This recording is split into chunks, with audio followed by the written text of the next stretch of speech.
말씀 함께 보겠습니다. 요한복음 1장 14절로 18절입니다. 요한복음 1장 14절로 18절.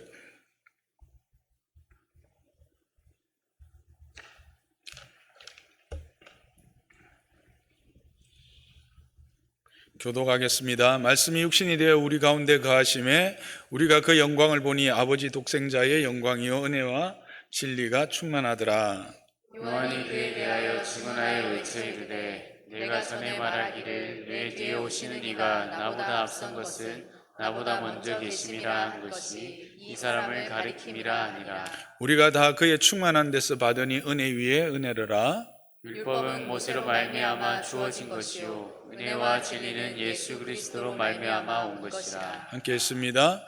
본래 하나님을 본 사람이 없으되 아버지 품속에 있는 독생하신 하나님이 나타내셨느니라.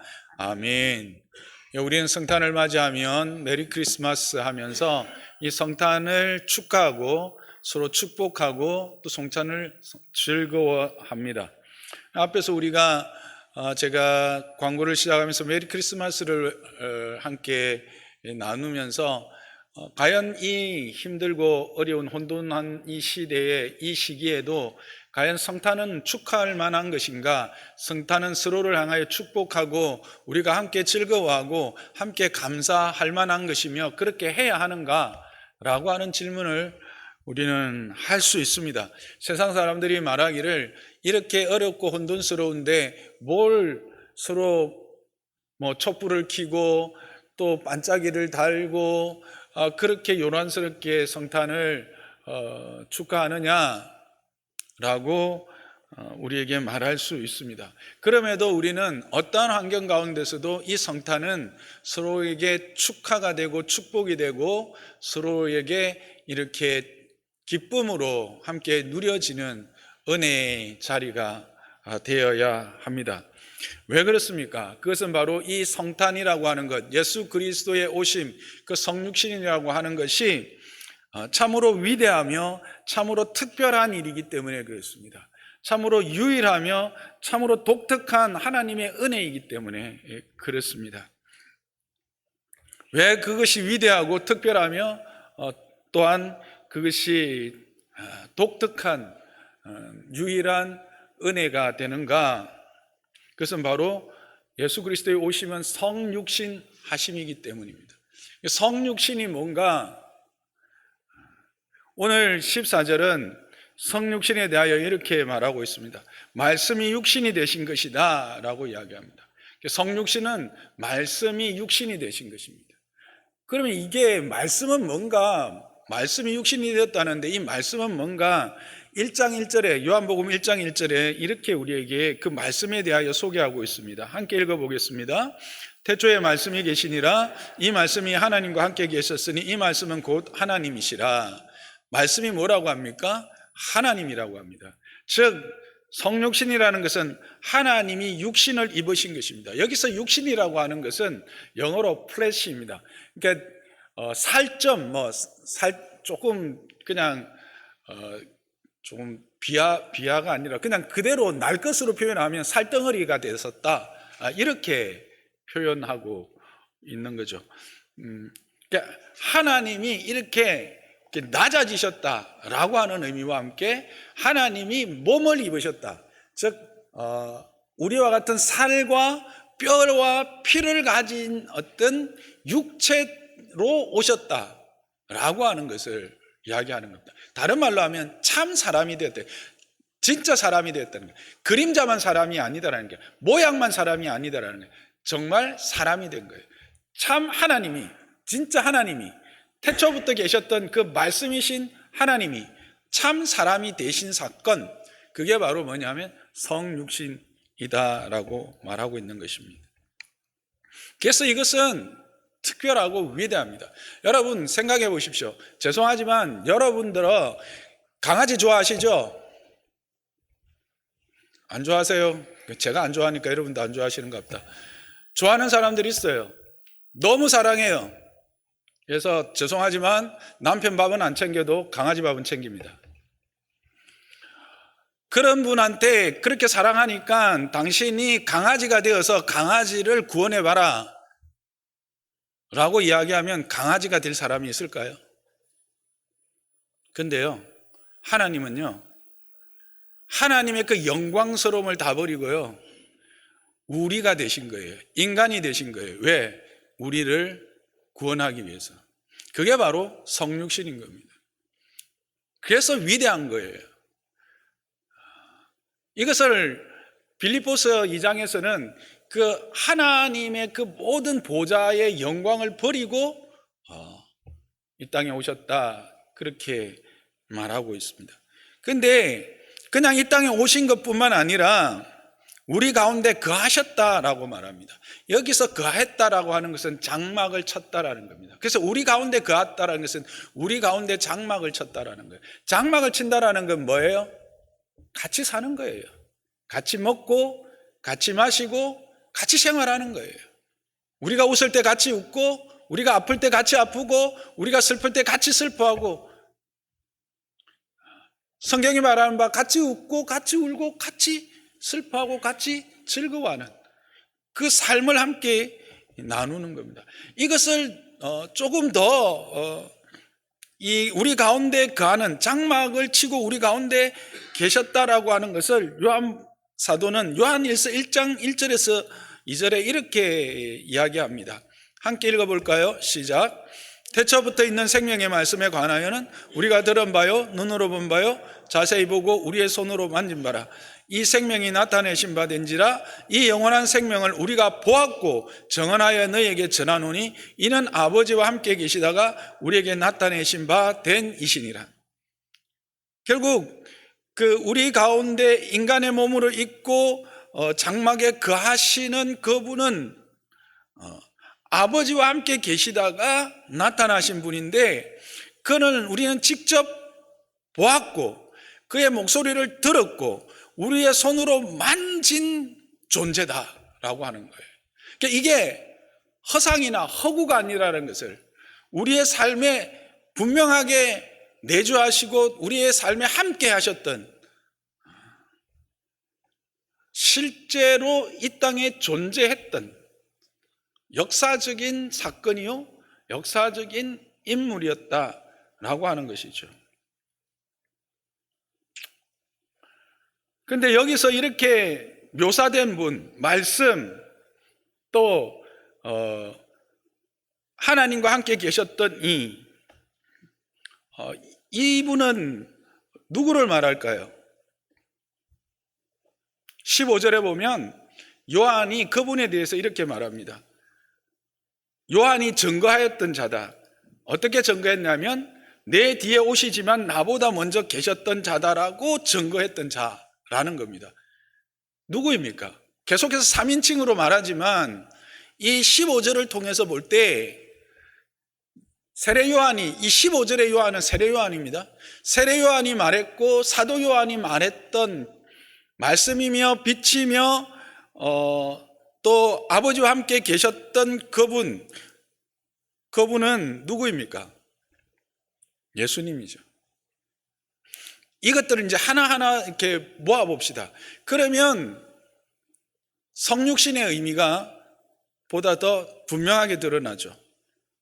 그것은, 성육신이라는 것은 예수님이 하나님이셨는데 그 하나님이 인간의 몸을 입고 우리 가운데 오셔서 거하시는데, 그 거하심이 그저 홀로 계심이 아니라 우리의 삶의 깊은 현장에서 우리와 함께 먹고 마시며 우리가 직접 듣고 보고 만질 수 있는 분으로 오셨다라고 하는 사실이에요. 이게 성육신입니다.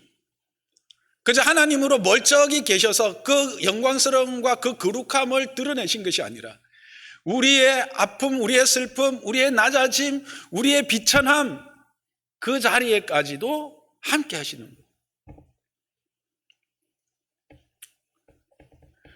그래서 이것을 저는 귀로 듣고 눈으로 보고 우리의 손으로 만질 수 있게 우리에게 오셔서 우리 가운데 장막을 치고 함께 거하심, 그게 바로 성육신이다 거예요. 이걸 조금 더 역사적인 어떤 관점으로 해보면 말씀이신 하나님이 인간의 통상적인 영역으로 들어오셔서 곧 역사 안에, 우리의 역사 안에, 우리의 인생의 시간 안에 들어오신 것, 그게 바로 성육신이에요. 좀 신학적인 표현이죠. 말씀이신 하나님이 인간의 통상적인 경험, 저와 여러분이 행하는 모든 경험의 영역으로 들어오신 거예요. 우리의 역사의 그 시간 안으로 들어오신 사건이 바로 성육신이다라고 하는 것입니다. 그런데 이 성육신은 이렇게 이제 설명할 수 있는데, 이 성육신의 의미는, 이것이 뜻하는 바는 조금 더 확장이 됩니다. 그것은 18절에 이렇게 되어 있습니다. 본래 하나님을 본 사람이 없어되 아버지의 품속에 있는 독생하신 하나님이 나타내셨느니라 라고 표현합니다. 이게 무슨 말입니까? 여러분, 하나님을 본 사람이 있습니까? 없습니다. 하나님이 자신을 설명하셨습니다. 나는 홀로 있는 자다.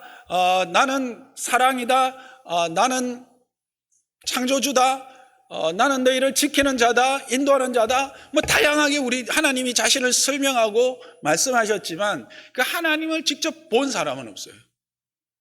그 하나님의 본질이 무엇인지를 직접 경험한 사람도 없어요. 그랬는데 그분이 어떻게 해요?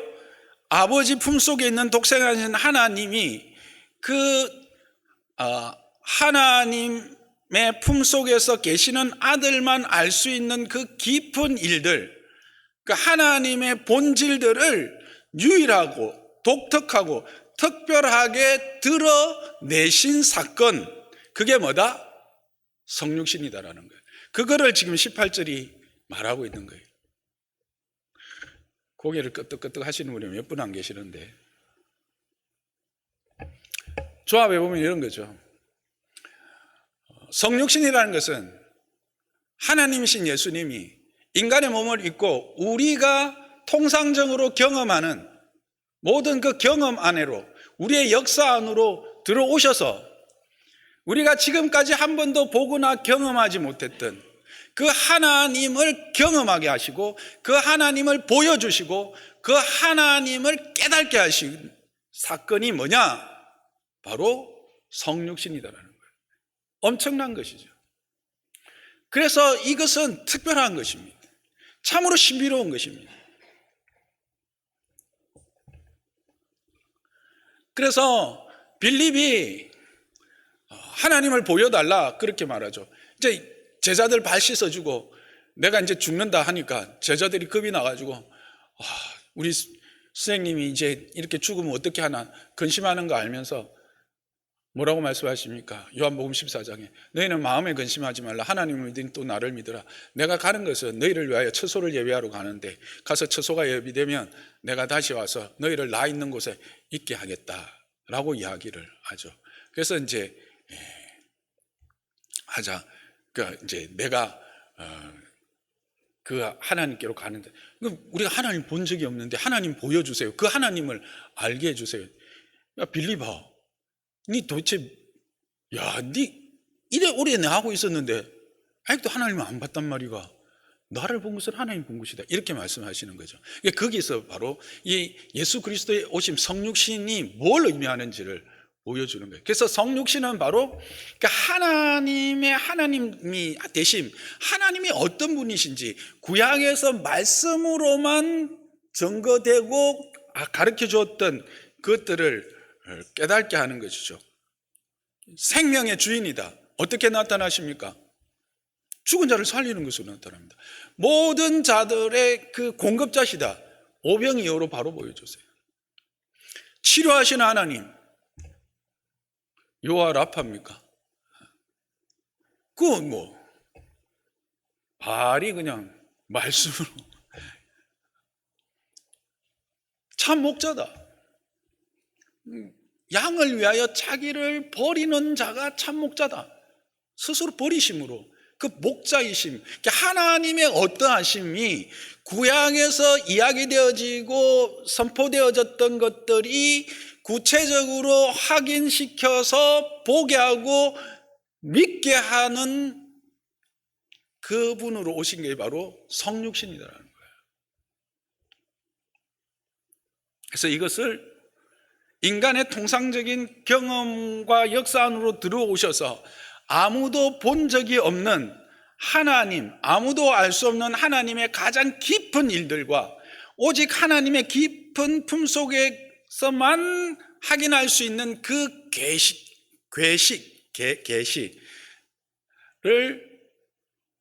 확인시켜 주셔서 하나님의 본질을 보고 확인하고 믿게 하시는, 그게 바로 뭐냐면 성육신이라는 거예요.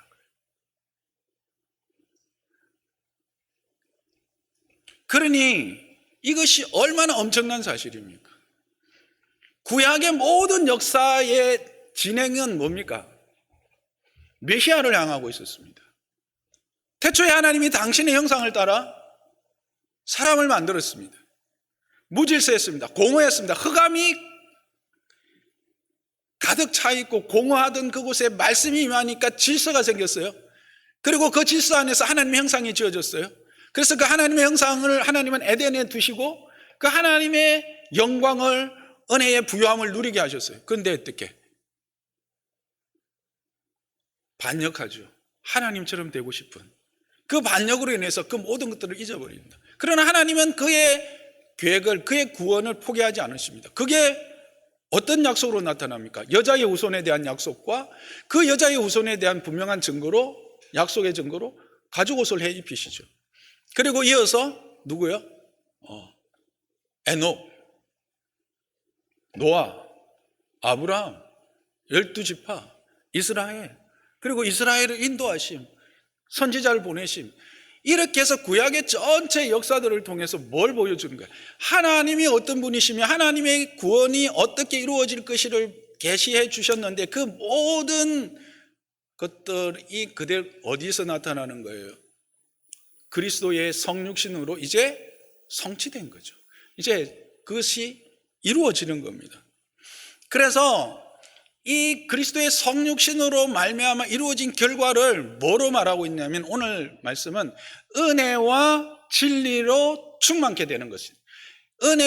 그리스도에 오신 성육신은 결국 이 성육신으로 말미암는 결과는 뭐냐면 은혜와 진리가 충만하다. 이 말은 뭡니까? 은혜와 진리로 가득 채워지다. 은혜와 진리가 완성되다 라고 하는 것입니다. 앞에도 말씀드렸던 것처럼 오늘 우리 17절에서 있었던 것처럼 모세의 율법을 통해서도 이미 우리 안에 은혜가 있었고 진리가 있음을 하나님은 보여주셨고 그것을 우리에게 허락하셨어요. 그렇죠? 여러분, 모세의 율법이라고 하는 것이 얼마나 은혜의 율법입니까? 하나님께로 나아가서 죄로 말미암아 단절되었던 것을 그나마 회복할 수 있는 그림자이긴 했지만 회복할 수 있는 길이었어요. 하나님을 알 수 있는 방법이었어요.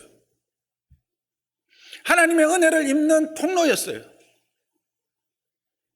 그리고 그 율법을 통해서 그들은 진리, 즉 무질서함과 무계획 안에서 질서를 잡는, 그래서 다른 민족과 구별되어지는 그런 하나님의 참된 통치, 공의와 정의가 지배하는 그런 사회가 되게 하는 그림자로 허락하셨고 그걸 누렸다는 거죠.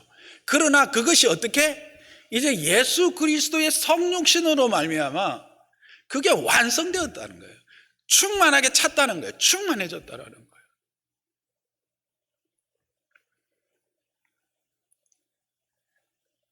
이게 바로 성육신입니다.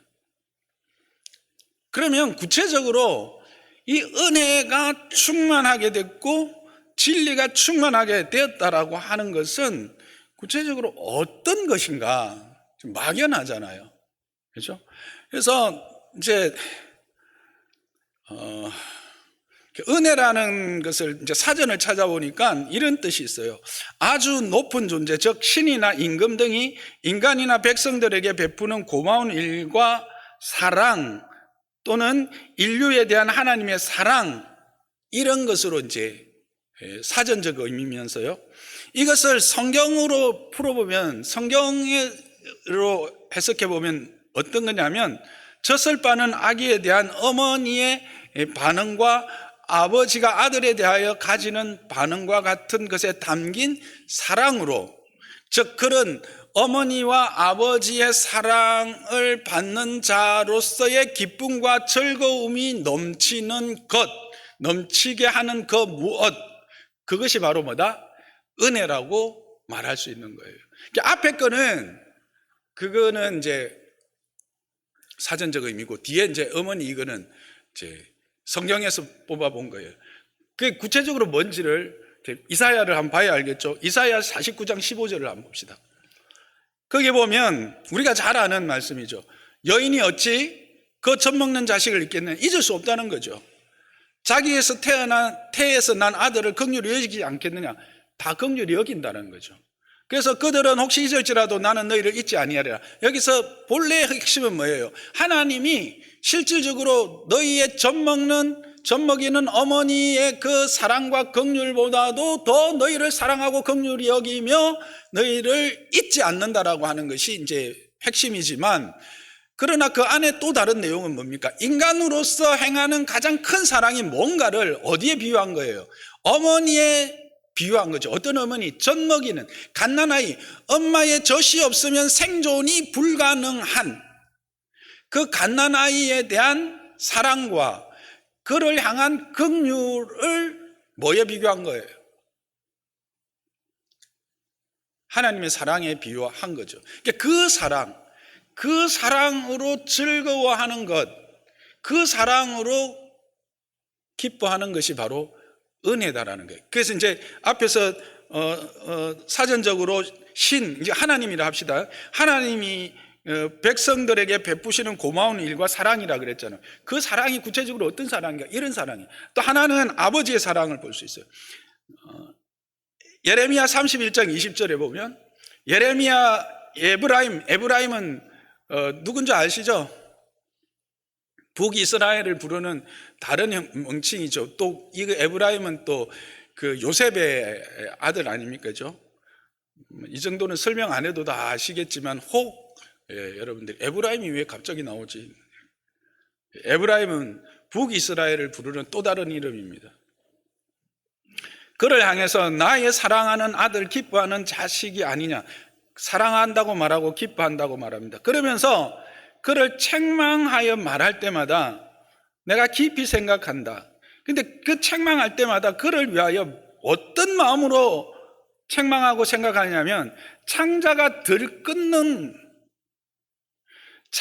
끊어지는 듯한 아픔을 품으면서도 그에게 책망한다. 즉 그들을 징계한다라는 거예요.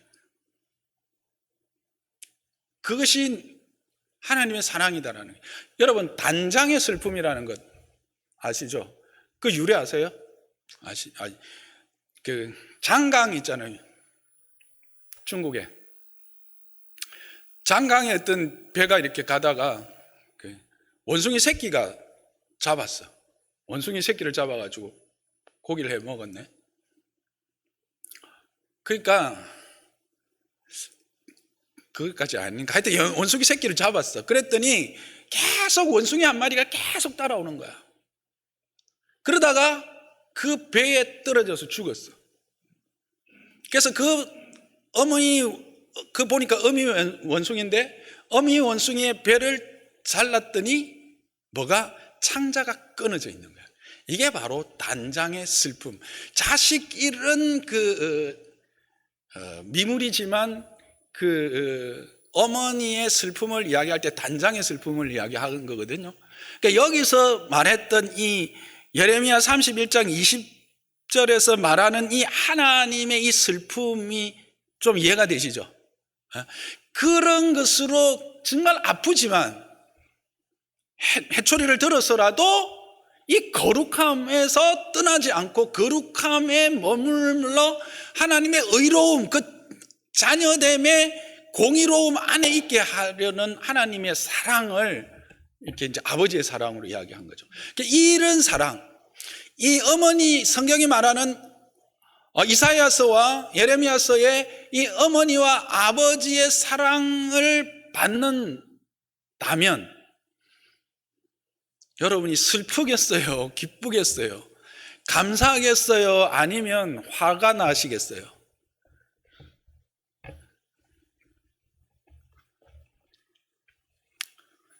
그런 기쁨과 즐거움이 어떻게 넘치는 충만한 상태가 된다는 거예요. 근데 이게 오늘 본문이 신약이에요? 구약이에요? 구약이잖아. 아니, 방금 읽었던 이사야하고 예레미야는 구약에 그런 어떤 하나님의 사랑도 있었는데 이게 이제 그리스도의 성육신이라는 것은 뭡니까? 이것이 더 풍성해지고 충만해져서 완전히 우리 가운데 허락되어진 상태. 그게 바로 성육신이라는 거예요. 그러니까 얼마나 감사하고 얼마나 기뻐하고 얼마나 즐거워할 수 있는 일이냐는 거예요. 이해가 되시죠? 그래서 뭐 세상이 어떻게 되든 이것에 진정 깨달은 자는 메리 크리스마스 할 수 있는 거예요. 해야 되는 거예요. 왜? 오히려 그렇기에 메리 크리스마스가 되어야 되는 거죠. 그 안에 진정한 이 은혜를 이제는 우리가 누릴 뿐만 아니라 이 은혜를 흘러가게 해야 되기 때문에, 이 진정한 성탄의 의미를 그들에게 알게 해야 되기 때문에 불을 밝혀야 되고 소리를 내어 찬양을 해야 되는 거예요. 진리는 뭘까요?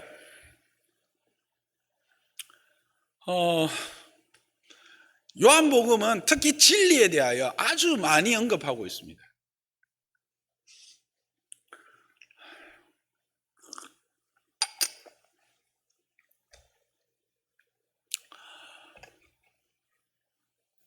공간복음이 뭐죠? 시작. 마태, 마가, 누가까지가 공간복음이죠. 그죠? 그리고 요한복음까지 합해서 사복음서라고 그래요. 이 공간복음의 진리가 몇 번 언급되냐 하면 총 7번 언급돼요. 마태에 한 번, 마가에 3번, 누가에 3번. 그런데 요한복음에는 20번이 언급돼요. 뿐만 아니라 요한 1, 2, 3, 4 합하면 18번이 언급돼요. 그만큼 이 요한복음과 요한서신은 진리에 대하여 아주 집중하고 있어요. 그걸 통해서 진리가 뭔지를 확인해 보면 진리는 이런 것입니다. 함께 띄워주세요. 시작. 참된 것을 뜻하며 구체적으로 하나님께 속한 것, 그 다음에 우리에게 믿음과 순종을 요구하는 무엇, 거짓과 반대되는 것, 악한 것과 무관한 것, 우리를 거룩하게 하는 것, 하나님의 생명으로 누리게 하는 무엇, 특히 얽매임에서 풀어 자유하게 하는 것으로 자유를 이야기하고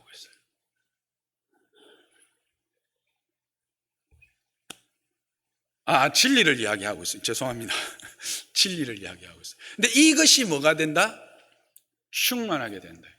이것이 완성되는 거예요. 여러분이 하나님께 속하고 싶습니까? 세상에 속하고 싶습니까? 다시. 하나님께 속하고 싶습니까? 세상에 속하고 싶습니까? 그렇죠. 근데 그 하나님께 속하는 것이 구약에도 모세의 율법, 토라, 하나님의 선지자들의 말씀으로 그렇게 일부분 되기도 해요. 한데 그것이 완전하고 충만하게 이루어지는 것은 누구를 통해서만? 오직 육신으로 오신 예수 그리스도를 통해서만 그렇게 된다는 거예요. 그게 바로 진리로 충만하게 되는 거예요. 그래서 이렇게 된 자들은 믿음과 순종의 그 요구에 기꺼이 응답하는 자가 되는 거예요.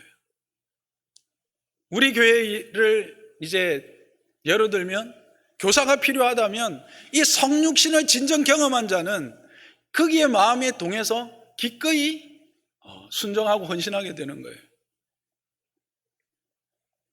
적용이 참 좋죠? 그 다음에 거짓과 반대가 돼요. 참은 거짓, 진리는 거짓일 수가 없어요. 지난주도 제가 말씀드렸지만 우리는 거짓말에 대해서 너무 관대해요. 대한민국은. 근데 모든 악의 근원은 거짓에서 시작돼요. 왜냐하면 거짓은 사단의 것이기 때문에 그렇습니다. 사단은 거짓의 아비예요. 그리고 악한 것과는 무관하게 되어지고 거룩하게 되어지며 생명을 누리게 하는 거예요. 왜?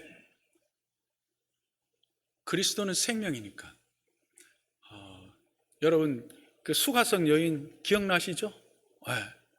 생명의 물 기억나야 합니다, 여러분. 그리고 얽매임에서 풀어져서 자유하게 되는 것이 진리라고 말합니다. 그래서 이 그리스도의 성육신으로 말미암아 모든 얽매인 것에서 이 그리스도의 성육신, 그의 오심의 이런 참된 의미, 그가 오심으로 우리에게 허락된 것에 대하여 바로 깨닫고 그 의미를 마음으로 믿는 자에게는 모든 얽매인 것에서부터 자유가 되는 거예요. 해방이 된다는 거예요.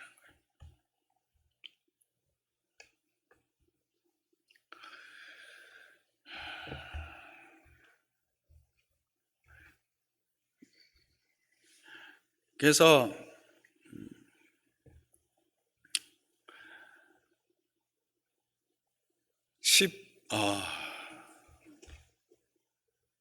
몇 절이죠?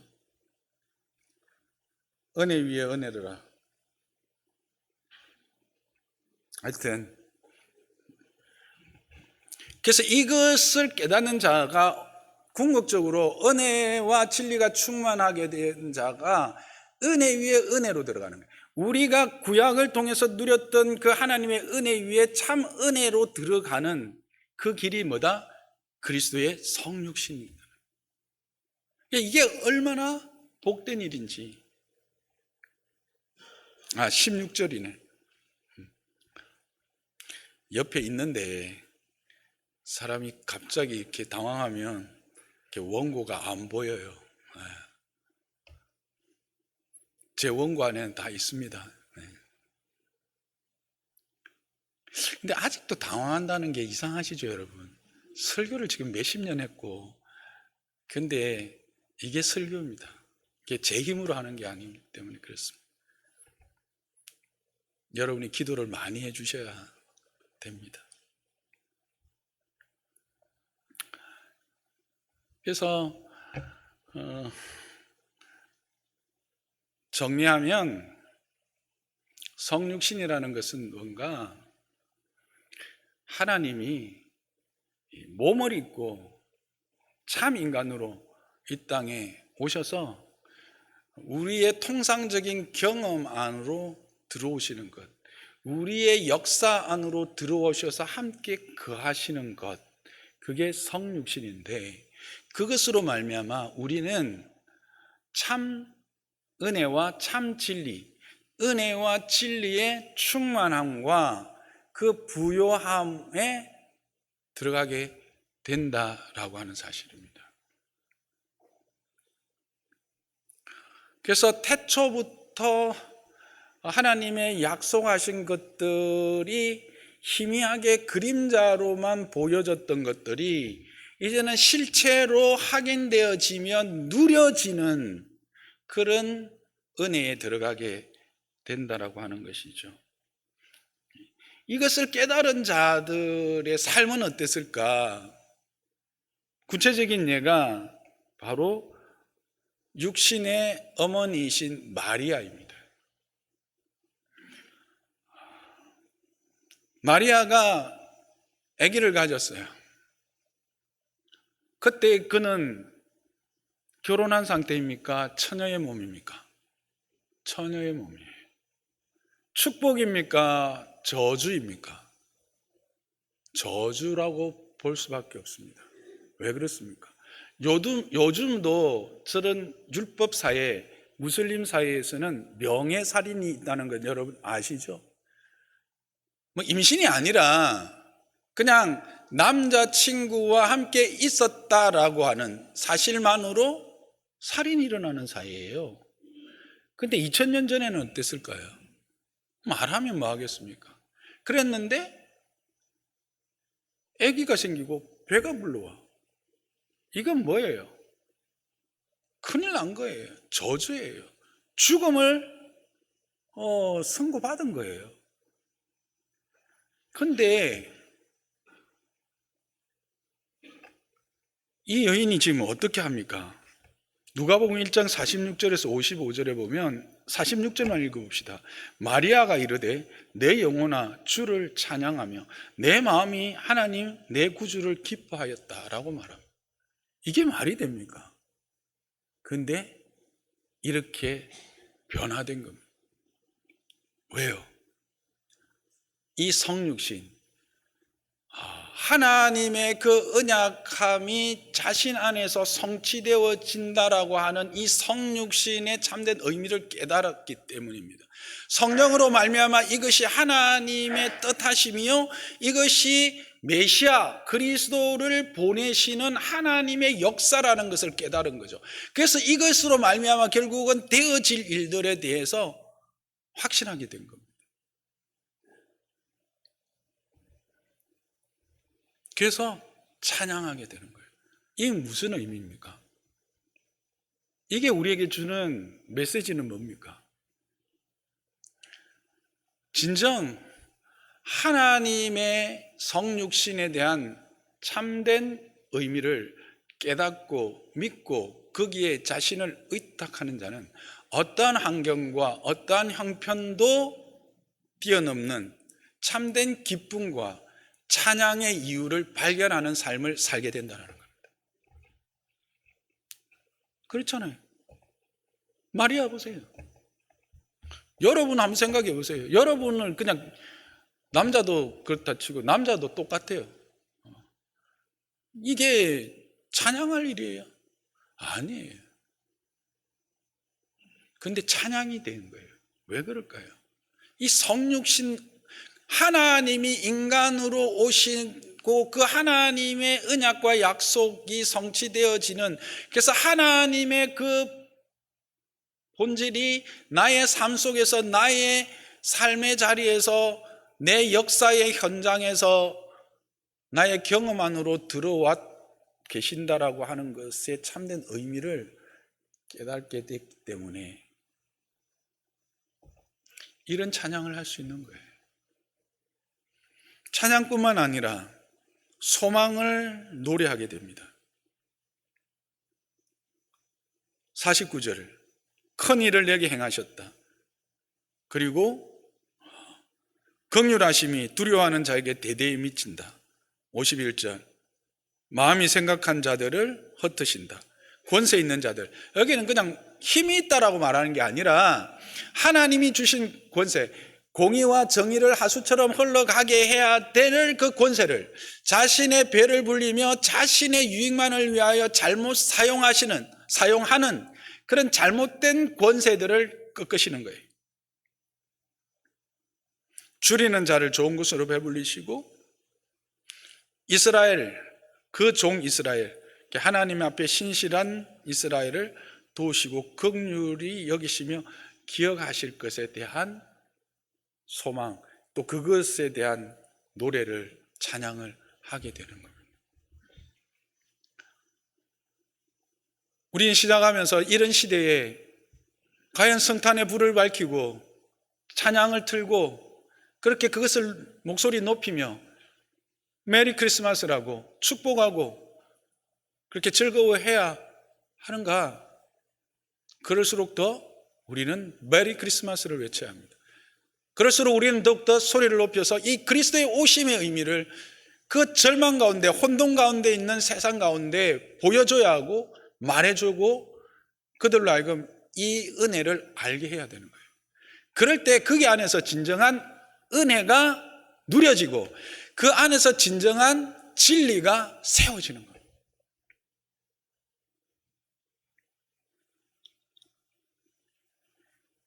마리아뿐만 아니라 제자들이 그렇게 살았죠.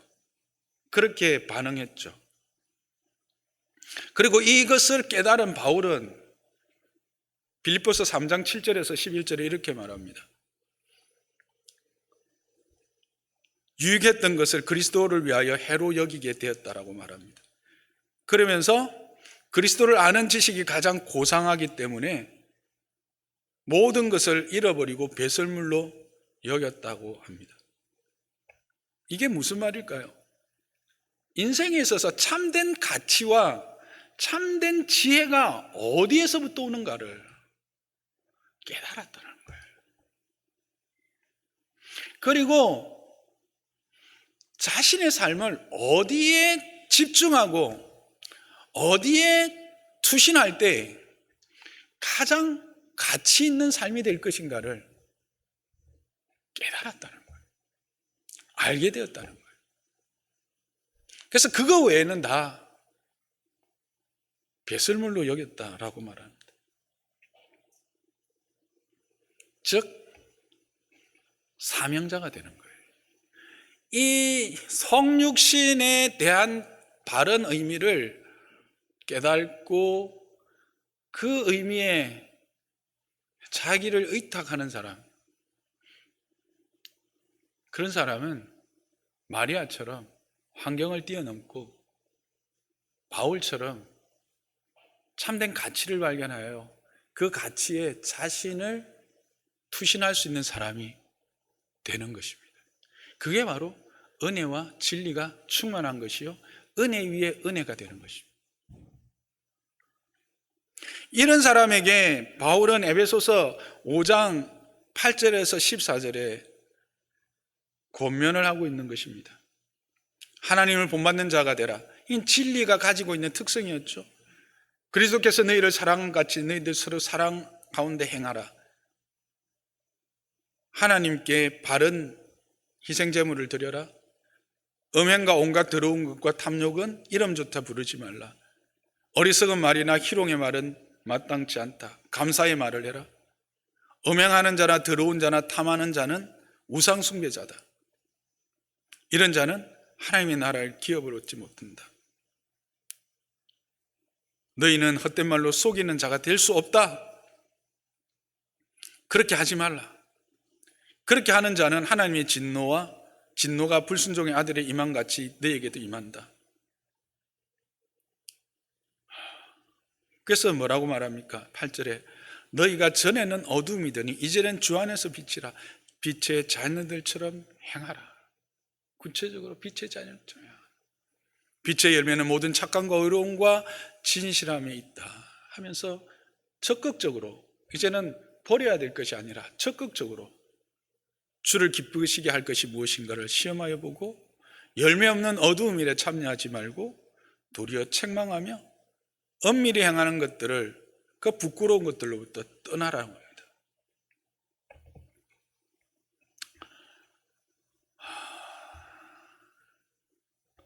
이게 이 성육신을 바로 이해하고 그것을 알며 그것을 믿는 자의 삶의 모습입니다. 이 바울은 그래서 이걸 권하고 있습니다. 사랑하는 성도 여러분, 다시 말씀드리거니와 우리는 지금 참으로 어처구니 없는 혼돈 속에 아무런 방비 없이 그냥 내던져져서 국가적으로나 또 어떤 사회적으로나 또 개인적으로 혼돈과 또는 불의 가운데 있는 분들도 분명히 있을 겁니다. 두려움이 있고 염려가 있을 것입니다. 그때 여러분, 우리는 무엇을 해야 할까요? 함께 두려워하고 함께 공포 가운데 떨어야 할까요? 아닙니다. 그리스도의 성육신을 우리는 기억해야 합니다. 그리스도의 오심을 기억해야 합니다. 그것을 바로 깨닫고 그것이 주시는 그 은혜를 여러분은 기억하는 자가 되기를 주님의 이름 축복합니다. 그리고 그것으로 말미암아 허락되어진 진리를 여러분이 기억하는 자가 되기를 주님의 이름 축복합니다. 그렇게 살아낼 때, 그것을 깨닫는 자는 또 그렇게 살아갈 때 우리는 이 모든 두려움과 무질서와 공포 가운데서 해방을 경험하게 될 것입니다. 그 안에서 참된 샬롬을 누리게 될 것입니다. 그리고 우리는 한 걸음 더 나가서 이런 혼돈 속에서 오히려 사명자로 분명한 빛을 보여주고 방향을 보여주는 자가 되어질 것입니다. 하나님은 그 일을 위해서 우리를 부르신 것입니다. 그 일을 위해서 이 땅에 오신 것입니다. 2025년 이 성탄을 앞두고 우리가 이 예수 그리스도의 오심의 이유, 성육신의 이유를 더 분명하게 확인하고 그로 말미암는 은혜와 진리가 여러분의 삶을 충만하게 채워서 여러분으로 말미암아 이 땅에 하나님의 은혜와 그 하나님의 진리가 흘러가는 축복의 통로가 되시기를 주님의 이름으로 축복합니다.